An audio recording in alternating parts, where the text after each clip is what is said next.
আসসালামু আলাইকুম। প্রিয় দর্শক, অন্যমঞ্চের আলাপচারিতায় আপনাদের সকলকে আমন্ত্রণ জানাচ্ছি। বাংলাদেশের সেনাবাহিনী আবারও আন্তর্জাতিক চাপের মুখে। জাতিসংঘের মানবাধিকার বিষয়ক হাই কমিশনার ভলকার তুর্ক এবার সরাসরি দাবি করেছেন আটক সেনা কর্মকর্তাদের বেসামরিক আদালতে হাজির করতে হবে। 22 তারিখ সেই হাজির করার দিন।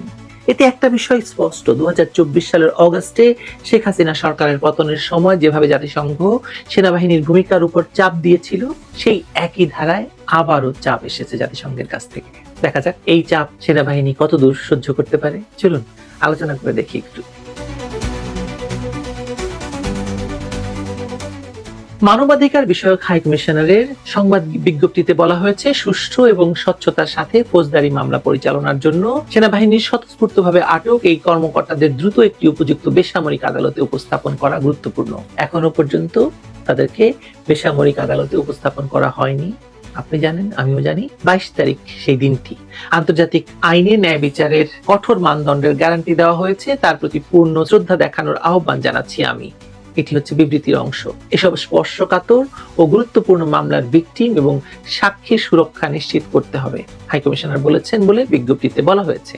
তার মানে সেনাবাহিনীকে স্পষ্ট বলা হচ্ছে, তোমরা যেন সেনা আইনের অধীনে নিজেদের বিচার না করো, বরং বেসামরিক আদালতে যাও। কিন্তু এখানে আসল প্রশ্ন হচ্ছে, এটা কি ন্যায় বিচারের প্রশ্ন নাকি বাহিনীকে নিয়ন্ত্রণে আনার আরেকটি কূটনৈতিক কৌশল? কারণ বাংলাদেশে তো সেনা আইন আছে, বাংলাদেশের সংবিধান সেই আইন সমর্থন করে। 2024 সালের আন্দোলনের সময় জাতিসংঘের ভূমিকা এখন আর অজানা নয়।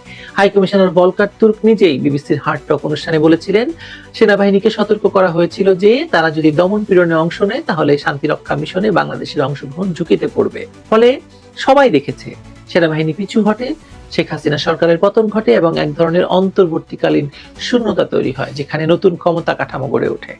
আজকের পরিস্থিতিও অদ্ভুতভাবে সেই ঘটনার প্রতিধ্বনি। আন্তর্জাতিক অপরাধ ট্রাইব্যুনাল এখন সেনা কর্মকর্তাদের বিরুদ্ধে গ্রেপ্তারি পরোয়ানা জারি করেছে, অভিযোগ গুম এবং নির্যাতনের। সেনা সদর থেকে 1 ডজনেরও বেশি কর্মকর্তাকে হেফাজতে নেওয়া হয়েছে, আর জাতিসংঘ বলছে তাদের বেসামরিক আদালতে হাজির করো। যুক্তি কি? স্বচ্ছতা এবং আন্তর্জাতিক মানের বিচার নিশ্চিত করা। কিন্তু বাস্তবটা কি? এতে সেনাবাহিনীর নিজস্ব বিচার ব্যবস্থা অকার্যকর হয়ে পড়বে। বাংলাদেশ সহ অসংখ্য দেশে সশস্ত্র বাহিনীর নিজস্ব আইন আছে, কারণ তাদের কাজ এবং জবাবদিহিতার প্রকৃতি আলাদা। যদি সেই আইনকে বাইপাস করে সিভিল আদালতের হাতে তুলে দেওয়া হয়, তাহলে সেই পুরো কাঠামোটা ধসে যাবে, দুর্বল হয়ে যাবে, রাষ্ট্র তাতে দুর্বল হয়ে যাবে। এখন প্রশ্ন হলো, এই চাপের উৎস কোথায়? জাতিসংঘের ঢাকা অফিস গত 1 বছরে অস্বাভাবিকভাবে সক্রিয় হয়েছে। নানা মানবাধিকার ইস্যুতে তারা এমন ভাষায় কথা বলেছে যা কূটনৈতিক ভারসাম্য থেকে অনেক দূরে। সংস্থাটির ভেতর থেকে কিছু সূত্রে জানা গেছে এবং বিভিন্ন কূটনৈতিক মহলেও এমন ইঙ্গিত মিলেছে যে অফিসটির ভেতরে থাকা কিছু কর্মকর্তা, বিশেষ করে একজন দক্ষিণ এশীয় বা ভারতীয় বংশোদ্ভূত কর্মকর্তা, আঞ্চলিক রাজনীতির সঙ্গে ঘনিষ্ঠভাবে যুক্ত, মানে বাংলাদেশের রাজনীতির সঙ্গে ঘনিষ্ঠভাবে যুক্ত। তাদের যোগাযোগ, অবস্থান, এমনকি সাম্প্রতিক সময়ে প্রকাশিত কিছু ছবিও নানা প্রশ্ন তুলেছে। তারা একটি অদ্ভুত বৃত্ত গড়েছে। এই বৃত্ত তারা বাংলাদেশের আভ্যন্তরীণ রাজনীতিতে হস্তক্ষেপ তো করছেই, এবং বাংলাদেশের জাতিসংঘের নীতি প্রয়োগের চেয়ে রাজনৈতিক প্রভাব বিস্তারে বেশি আগ্রহী হয়েছে। 2024 সালের যে ভয়াবহ ঘটনা ঘটেছে, সেই ঘটনার সময় এই জঙ্গিদেরকে আশ্রয় প্রশ্রয় দিয়েছেন এই ভারতীয় বংশোদ্ভূত ভদ্রমহিলা কর্মী, যিনি জাতিসংঘের একটি উচ্চ পদে কর্মরত আছেন ঢাকায়। এই অংশটা এখন প্রকাশ্যে কেউ বলতে চায় না, কিন্তু প্রভাবশালী মহলে এটা আর গোপনও নয়। তাদের সম্পর্কে যেসব কথা ঢাকা শহরে চলমান, 2024 সালের আন্দোলনের সময় যারা তথ্য সরবরাহ করেছে, কূটনৈতিক বার্তা পাঠিয়েছে, মানবাধিকারের প্রতিবেদন তৈরি করতে মুখ্য ভূমিকা রেখেছিল, তারাই এখন আবার সক্রিয়। এবং কাকতালীয়ভাবে একই অফিস থেকে সম্প্রতি সেনাদের এই বিচার প্রক্রিয়া নিয়ে বিবৃতি আসলো। প্রশ্ন হলো, এটা কি কেবল মানবাধিকার, নাকি একটি দেশকে অভ্যন্তরীণভাবে বিভক্ত রাখার দীর্ঘমেয়াদী কৌশল? এ নিয়ে ঢাকার কূটনৈতিক মহলে আলোচনা হয়, চলছে আলোচনা। জাতিসংঘের মানবাধিকারের অফিস কেবল একটি মানবাধিকার পর্যবেক্ষণ নয়, বরং বাংলাদেশে রাজনৈতিক ভারসাম্যে প্রভাব ফেলতে সক্রিয় হয়ে উঠেছে। 2024 সালের অস্থির সময়ে এই অফিস থেকে বারবার বার্তা গিয়েছিল সেনা সদর, পররাষ্ট্র মন্ত্রণালয় এবং স্বরাষ্ট্র মন্ত্রণালয়, যেন বাহিনী বেসামরিক নির্দেশনা অনুসরণ না করে, অর্থাৎ শেখ হাসিনার কথা না শোনে। এখন দেখা যাচ্ছে একই চাপ তারা আবারও তৈরি করছে। এখনকার পরিস্থিতিতে সেনাবাহিনীর বিপদটা হলো তারা একদিকে জাতীয় নিরাপত্তার দায়িত্বে আছে, অন্যদিকে আন্তর্জাতিক কাঠামোর অংশ হিসাবে জাতিসংঘ শান্তিরক্ষা মিশনের উপর নির্ভরশীল। এই নির্ভরশীলতাই চাপের হাতিয়ার হয়ে দাঁড়িয়েছে। যদিও জাতিসংঘের ফান্ড কমে যাওয়ায় শান্তিরক্ষা মিশন থেকে একের পর এক শয়ে শয়ে কর্মীদেরকে বা শান্তিরক্ষী বাহিনীর সদস্যদেরকে ফেরত পাঠানো হচ্ছে। শান্তিরক্ষা মিশনে বাংলাদেশের অংশগ্রহণ শুধু আর্থিক নয়, হয়তো মর্যাদারও বিষয়। জাতিসংঘ জানে এই বিষয়টি খুব সংবেদনশীল। ভলকার তুর্ক এবারও একই ভাষা ব্যবহার করেছেন। আন্তর্জাতিক আইনে ন্যায় বিচারের কঠোর মানদণ্ডের প্রতি শ্রদ্ধা দেখাতে হবে বলেছেন তিনি। কথাটা ভালো শোনায়, কিন্তু এর মধ্যে রাজনৈতিক সাবটেক্সট আছে। কারণ তিনি একই বিবৃতিতে বলেছেন, যারা গুম ও নির্যাতনের অভিযোগে অভিযুক্ত তাদের দ্রুত বেসামরিক আদালতে আনতে হবে। অর্থাৎ সরাসরি সেনা আইনের বাইরে গিয়ে সিভিল জুরিডিকশন প্রতিষ্ঠার আহ্বান জানিয়েছেন তিনি। এটাই আসল জায়গা। যদি সেনাবাহিনী তার নিজস্ব আইন প্রক্রিয়া থেকে দূরে সরে যায়, তাহলে বাহিনী আর স্বাধীন প্রতিষ্ঠান থাকে না, সেটা হয়ে যায় বেসামরিক প্রশাসনের একটি অংশ। আর একবার যদি এই পরিবর্তন স্থায়ী হয়ে যায়, ভবিষ্যতে যে কোনো রাজনৈতিক অস্থিরতায় সেনাবাহিনীর ভূমিকা সীমাবদ্ধ হয়ে যাবে, শুধু নির্দেশ পালনকারী বাহিনী হিসেবে থাকবে সেটি। বিভিন্ন বিশ্লেষকের মতে এটাই আসলে মূল লক্ষ্য, বাহিনীকে নিষ্ক্রিয় রাখা, অর্থাৎ তারা যেন কোনো রাজনৈতিক সংকটে স্বাধীনভাবে অবস্থান নিতে না পারে। বাংলাদেশের ইতিহাসে সেনাবাহিনীর ভূমিকা কখনো শুধু সামরিক নয়। ৭৫, ১৯৮২, ২০০৭ এবং সর্বশেষ ২০২৪ প্রতিবারই তারা রাজনৈতিক টার্নিং পয়েন্টে সিদ্ধান্ত নিয়েছে। আর প্রতিবারই আন্তর্জাতিক শক্তিগুলো চেষ্টা করেছে সেই সিদ্ধান্তগুলোকে নিজেদের অনুকূলে নিয়ে আসতে। এবারও সেই একই স্ক্রিপ্ট, পার্থক্য শুধু এখন কূটনৈতিক ভাষা আরো সূক্ষ্ম, মানবাধিকার এবং আইনের শাসনের আড়ালে চাপটা দেওয়া যায়। সেনাবাহিনী এখন দুই চাপে আছে, একদিকে দেশের ভেতরে জনগণের আস্থা ধরে রাখা, অন্যদিকে আন্তর্জাতিক স্বার্থ রক্ষাকারী শক্তির হুঁশিয়ারি সামলানো। তারা যদি ভুলভাবে প্রতিক্রিয়া দেয়, জাতিসংঘ শান্তিরক্ষা মিশন ঝুঁকিতে পড়বে। আর যদি চুপচাপ থাকে, বাহিনীর স্বাধীনতা এবং আত্মমর্যাদা প্রশ্নবিদ্ধ হবে। এই দুইয়ের মাঝামাঝি দাঁড়িয়ে আছে আজকের বাংলাদেশের সেনাবাহিনী। ২০২৪ সালের মতোই আবারও তারা চাপ নামের অদৃশ্য এক যুদ্ধে আছে, যেখানে বন্দুক বা ট্যাঙ্ক নয়, ব্যবহৃত হচ্ছে কূটনৈতিক শব্দ আর মানবাধিকার রিপোর্ট। এটাই তো বাস্তবতা এখনকার। জাতিসংঘের ভাষা এটা নাকি ন্যায় বিচার, কিন্তু অনেকের চোখে এই বাহিনীকে নিষ্ক্রিয় রাখার পরিকল্পনা, যাতে দেশের রাজনৈতিক ভবিষ্যৎ অন্য কারো হাতে নিরাপদে থাকে। এই অন্য কারো তো কে, সেটা তো বুঝতেই পারছেন। কিন্তু আমার বিশ্বাস, আমি দেখতে পাচ্ছি যে সেনাবাহিনী এক্ষেত্রে তাদের নিজস্ব অবস্থান বজায় রাখবে। তারা হয়তো তাদের এই গ্রেপ্তারকৃতদের সেনা আইনেই বিচার করবে, এবং ইউনূস সরকার এদের একটা বেশ কথা চালাচালি, একটা বেশ আপোষ রফায় তারা পৌঁছে গেছে। প্রমাণিত হবে যখন তাদেরকে সুনির্দিষ্ট বা নির্দিষ্ট সময়ের ভিতর আদালতে হাজির করা হবে না, তখনই দেখা যাক কি হয়। কিন্তু জাতিসংঘের কথাটা আপনাদেরকে জানানো হচ্ছিল, জানালাম। বন্ধুরা, প্রীতি, সালাম এবং শুভেচ্ছা নেবেন। আগামীকাল ২২শে অক্টোবর বুধবার ঢাকা সেনানিবাসে যেসব আর্মি অফিসাররা রয়েছেন, যাদের বিরুদ্ধে ওয়ারেন্ট জারি হয়েছে আইসিটি থেকে, তাদের কালকে আইসিটিতে হাজিরা দেবার কথা। ২৫ জন সামরিক কর্মকর্তার বিরুদ্ধে ওয়ারেন্ট জারি হয়েছে, তার মধ্যে ১০ জন তারা রিটায়ার্ড অফিসার, তাদের কোনো ট্রেস করা যায়নি।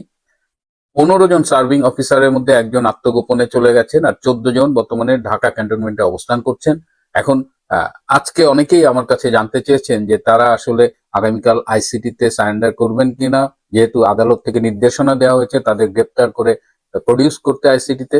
সুতরাং ক্যান্টনমেন্ট থেকে সেনা কর্তৃপক্ষ তাদের প্রডিউস করবে কিনা, এখন তাদের কিভাবে প্রডিউস করবে এটি নিয়েও কথা হয়েছে।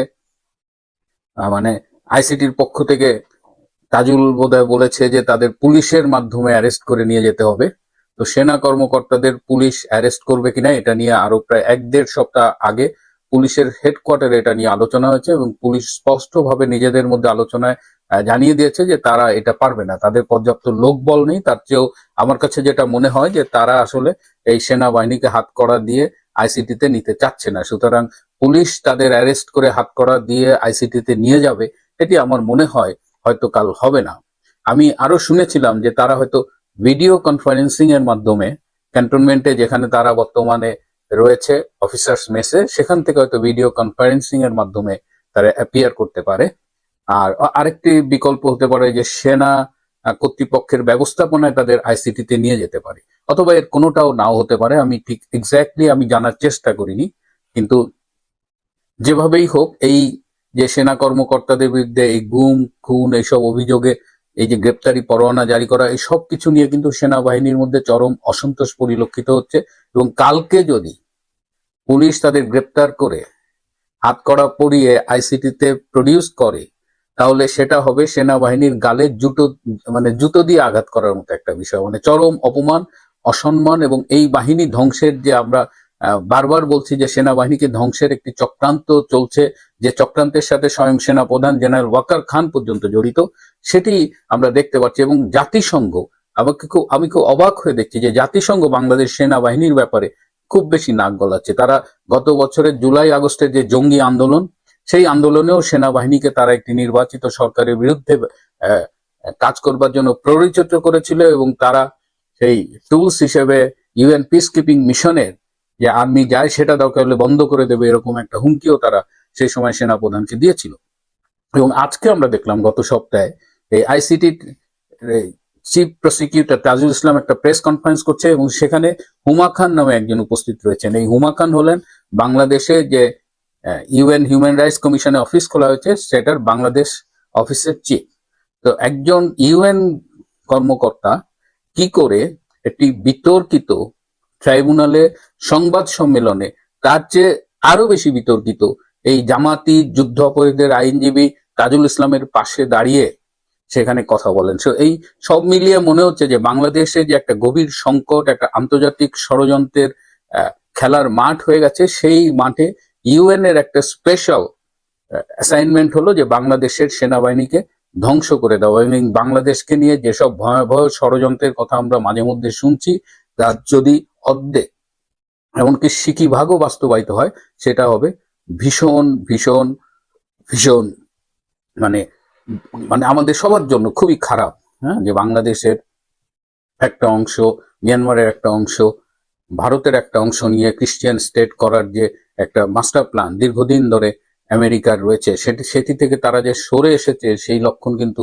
আমরা এখনো দেখছি না। সুতরাং সেনাবাহিনী একটা খুব সংকটের মুখোমুখি দাঁড়িয়ে আছে। এবং সেনাবাহিনীর সম্মান রক্ষার্থে আমি আশা করেছিলাম যে বাংলাদেশের দুই একটা রাজনৈতিক দল, বিশেষ করে বিএনপি, যারা তাদের জন্ম ক্যান্টনমেন্টে, তারা অন্তত সেনাবাহিনীর এই যে সময়ে তারা একটা স্ট্যান্ড নেবে। কিন্তু আমি জানি না তাদের রাজনৈতিক অবস্থান কি, যে সেনাবাহিনীকে যেভাবে অপমানিত, অসম্মানিত এবং ক্ষমতাহীন করা হচ্ছে গ্রাজুয়ালি, তার ভবিষ্যতে যে কি হবে সেটা আসলে আমাদের দেশের জন্য কোনো মঙ্গল বয়ে আনবে বলে আমার মনে হয় না। আমি এর আগে একটা এপিসোডে বলেছিলাম যে এই সেনাবাহিনীর বা ডিজিএফআই বলেন, এদের কিন্তু খুব স্ট্রং লিগ্যাল টিম আছে।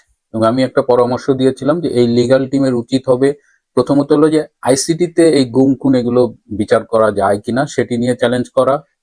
দ্বিতীয় হলো যে আরো সম্প্রতি যে একটা ক্লজ অ্যাড করে দিয়েছে যে কারো বিরুদ্ধে চার্জশিট গঠিত হলেই সে আর সরকারি পদে থাকতে পারবে না, সরকারি চাকরি করতে পারবে না। এটা তো খুবই ইললিগাল একটা কাজ। বিচারে দোষী প্রমাণিত হওয়ার আগে আপনি তাকে সাজা দিয়ে দিচ্ছেন। তো সেটাও আমার ধারণা সেনাবাহিনীর পক্ষ থেকে, সেনাবাহিনীর লিগ্যাল টিমের এটা নিয়েও চ্যালেঞ্জ করা উচিত। আমি যতদূর খবর পেয়েছি আমার একজন পরিচিত আইনজীবীর মাধ্যমে, যে তার এই আর্মির লিগ্যাল টিমগুলো এটা নিয়ে কয়েকদিন ধরেই কাজ করছে এবং তারা বেশ লম্বা লম্বা সাবমিশন তৈরি করেছে। এখন তারা চাইলে রিট করতে পারে হাইকোর্টে। আইসিটির আইসিটি তো বেসিক্যালি যুদ্ধ অপরাধীদের বিচারের জন্য করা হয়েছিল। সে ৭১ সালের মুক্তিযুদ্ধের অপরাধী যারা, যে মানবতা বিরোধী অপরাধ করেছিল, যারা পাকিস্তানি হানাদার বাহিনীর দোষর ছিল যারা, তাদের বিচারের জন্য করা হয়েছিল। সেখানে অবৈধ অধ্যাদেশের মাধ্যমে অবৈধ ইউনূস সরকার যেটা করছে, এবং খুবই অবাক হলো যে এই যে জাতিসংঘ শেখ হাসিনা সরকারের আমলে পান থেকে চুন খসলেই চিৎকার করে উঠতো, গত ১৪-১৫ মাসের ইউনূস রেজিমে যে এত মানবাধিকারের লঙ্ঘন হচ্ছে, এত হত্যা, এত খুন, এত গুম, গণমাধ্যমের স্বাধীনতা গলা টিপে ধরা হয়েছে, জাতিসংঘের পক্ষ থেকে কিন্তু আমরা কোনো স্টেটমেন্ট দেখিনি। সো জাতিসংঘের যে ম্যান্ডেট, একটা দেশে তার যে অবস্থান, বাংলাদেশে এসে জাতিসংঘ সেটা সম্পূর্ণ খুইয়ে ফেলেছে। এবং জাতিসংঘ নিয়ে আরো কিছু কথা বলবো। অনেকেই, আমার মনে হয় যে বাংলাদেশে জাতিসংঘের ভূমিকা নিয়ে আমরা যারা সামাজিক যোগাযোগ মাধ্যমে বিভিন্ন ইস্যুতে কথা বলি, তাদের সবার মিলে কথা বলা উচিত। আমিও কাজ শুরু করেছি তার জাতিসংঘের বাংলাদেশে বিতর্কিত ভূমিকা নিয়ে, এবং জাতিসংঘ যেটা বাংলাদেশে করছে সেটা তার নিজের ম্যান্ডেটের বিরুদ্ধে। জাতিসংঘ তো এই কাজটা করতে পারেন, এবং সেনাবাহিনী ধ্বংসে জাতিসংঘের এই ভূমিকা সম্পূর্ণ অগ্রহণযোগ্য। দেখা যাক কাল কি হয়। সেনাপ্রধান ওয়াকার তিনি তো অলরেডি বাহিনীটাকে একেবারে খাদের কিনারে নিয়ে আসছেন। এখন দেখা যাক যে বাহিনীটাকে ধাক্কা দিয়ে খাদে ফেলে দেন, নাকি তিনি শেষ মুহূর্তে হলেও সেনাপ্রধান হিসেবে কিছু করবেন। যদিও ব্যক্তিগতভাবে আমি জেনারেল ওয়াকার খানের উপরে আদৌ আস্থা রাখতে রাজি নই। প্রিয় বন্ধুরা, আপনারা জানতে চেয়েছিলেন, আমি আমার মতামত এবং বিশ্লেষণ এবং কিছু সম্ভাবনার কথা বললাম। দেখা যাক আগামীকাল কি হয়। সবাই ভালো থাকবেন।